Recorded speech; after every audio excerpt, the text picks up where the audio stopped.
I'm going to talk a bit about climate change reality, I think, for the next number of years in a post-Trumpian world.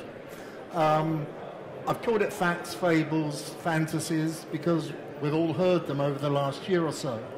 And I'm starting this lecture really by saying three men went into a pub. The American, and he said this climate change, that's all due to the Chinese. And then the Australian went in there and he said it's a United Nations problem, they're joining up with the World Banks. And then the Irishman walked in there, whoops, sorry, the Irish, whoa, I've been pressing this too many times, I see. What's the matter with this thing? Sorry about that. The Irishman went in there and he said it was all God. And he cited Noah's Ark as proof that this was so.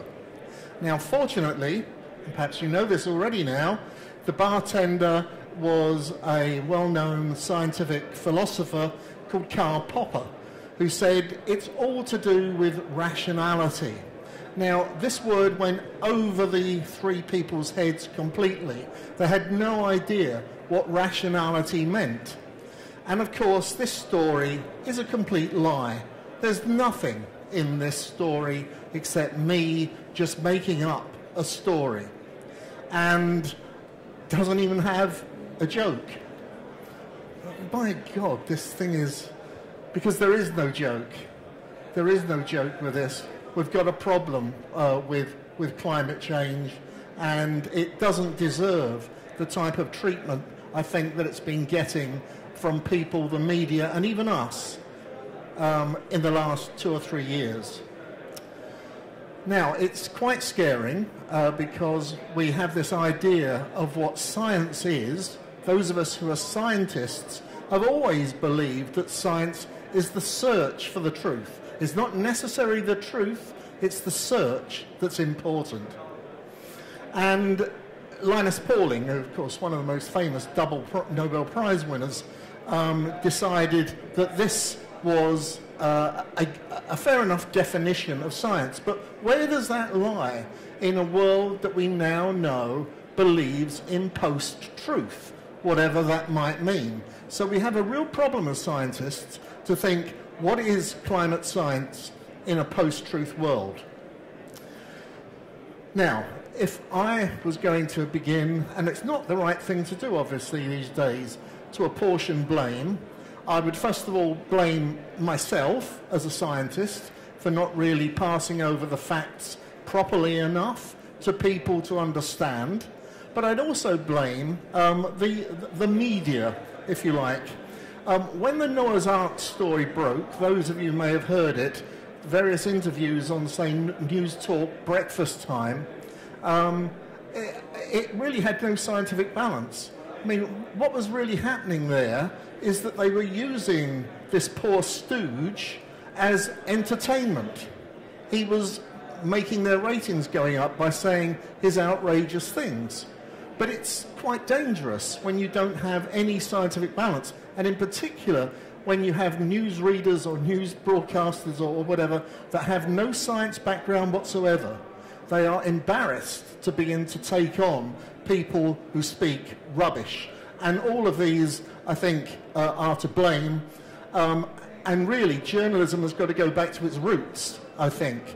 Not just journalists, though. I mean, it's obviously got to be web matters, too. I mean, if we're going to think of news in its wider sense these days, but we must begin to have some objectivity in what we're going to do in our discussion. So, this talk is not about cli-fi, which is something that's been increasingly happening. It is, I hope, about the facts. So I've got to start, and this is why I've been doing a lecture around the country, I mean a full-blown one, on the science of climate change and air pollution recently, but, you know, sponsored by ICI. And there, I mean, I can go into big time what the science is, But that's not this sort of lecture. This sort of lecture is the ones I think people like me have to begin to give, which is just some facts in a way that people, and most of you probably hated chemistry and physics when you were at school, that they can take some of these things in. First problem always is, what is climate, what's weather? Just to really identify here, on the right hand, I'm never going to get used to this. On the right hand side here is really the variables that we have to do with both climate and weather. Direction of the wind, rain, temperature, sunshine. And when people begin to get confused about what climate is and what weather is, I think the best way to think about it is in terms of human emotion. That is, weather is a mood.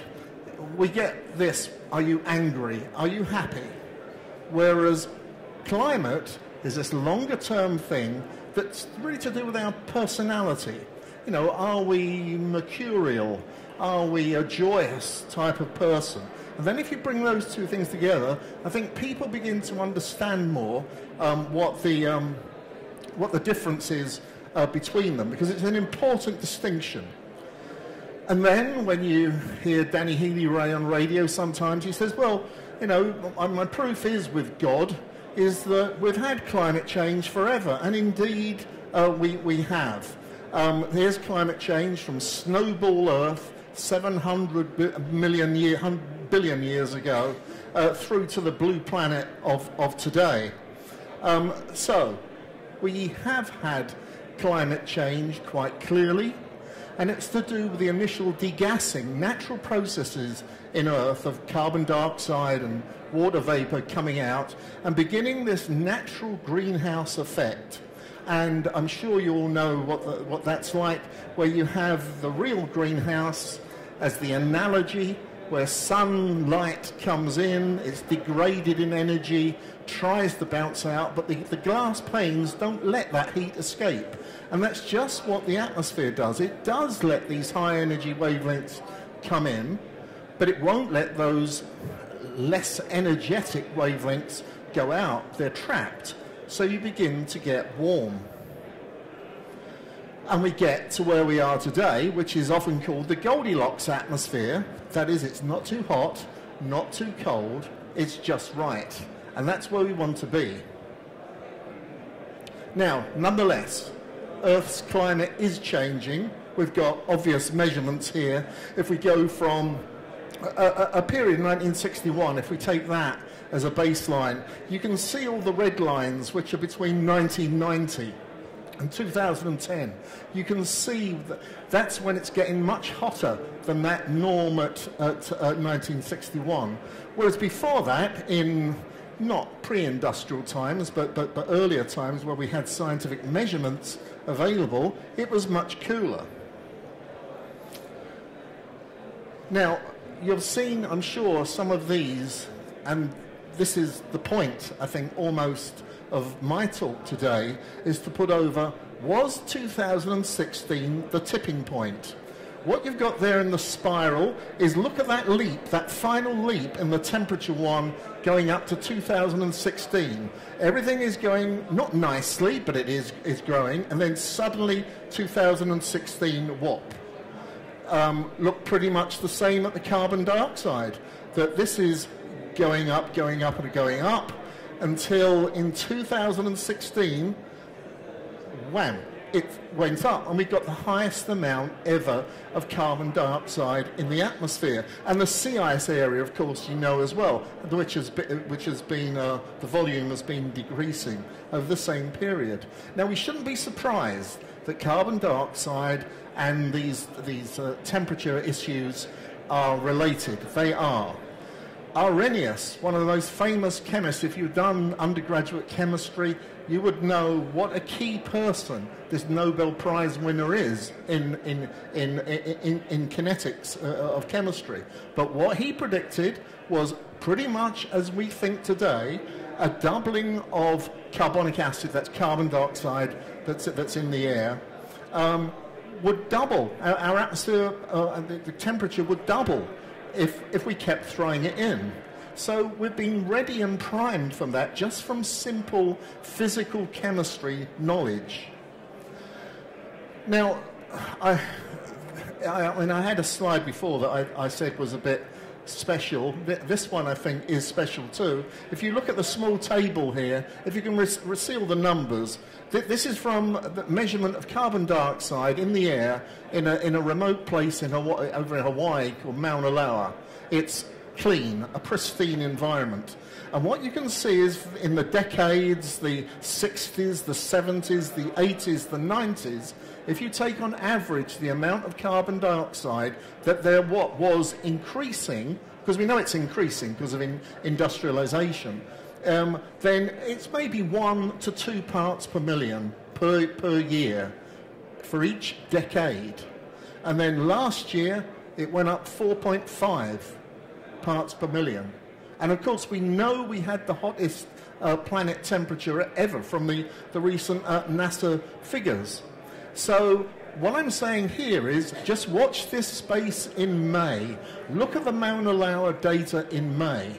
If it goes up another 4.5 million per million, parts per million in that last year, 2016 to 2017, then I think it's too late. We are at the tipping point, and no matter what the politicians say, we're over it. Now, the Danny Healy-Rae thing, I'll go back to him. I keep picking on him, I know. But nonetheless, the greenhouse effect exists and is good. But the enhanced greenhouse effect, which is what we're doing, is not. The way I would look at it is think of the atmosphere as a shawl that's got holes in. And then what we're doing is increasing the thickness of the shawl and filling in the holes. And so we're getting warmer. This blanket that gives us life is making us overhot. And we fill in the holes by gases I'm sure you've heard of, nitrous oxide, methane, chlorofluorocarbons. And we make it thicker by throwing in much more carbon dioxide as well. Now, here are some calculations from the Defence, the Department of Agriculture, as was over in Britain. And if you look at the top estimate, if you've got about 400 parts per million carbon dioxide in the atmosphere, then you've got a 50-50 chance of having a temperature increase of about 1.5. If you increase it to 450, then it just goes over 2. And if you increase it, then, well, then all hell breaks loose. You begin to go up by 5 degrees centigrade. And this is all in the context that we know currently of the Paris Agreement. It's not alone, though. We are able to mitigate this in some ways, and this is an answer to Danny Healy-Rae's issue about why was there a famine in Ireland in 1740, and it's to do with aerosols. These are particulates that can reflect heat, but some of them can also absorb heat. And we've had these things before. 1739, when he's talking about this problem with a famine, is because a couple of years before there was a couple of volcanic eruptions that threw enormous quantities of sulfate into the atmosphere, which reflected the heat and the sunlight coming in, and there was a bad winter. It wasn't just in Ireland, though. It was other places too, and there are other times when this happened too. So it wasn't just Ireland, Danny, it was London as well. So I'm just going to, that was just some of the science, but if we've got the science and we have real measurements that we can believe in, then we can make informed opinions, which we call models as scientists.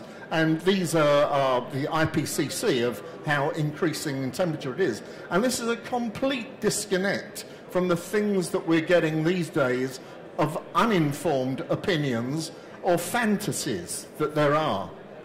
So, what does someone like me have to do? Well, I've tried to do something to show some enthusiasm, some engagement with people, a lot of people who may not know much chemistry or exactly how these things happen. So we need not just good science, but we also need, like the opposition does, is to tell good stories. And Shakespeare had a story, this is from Hamlet, and where he called this excellent canopy the air, look you, the brave overranging firmament, this majestical roof fretted with golden pie, what is nothing to me but a foul and pestilential congregation of vapours. And that's what it's beginning to come to. So it's not just me, it's not just the science, it's you as well. You've got to listen to what people are saying, we've got to speak it clearly, you've got to fact check, and, well, here's my proof that there's global warming. All right, thank you.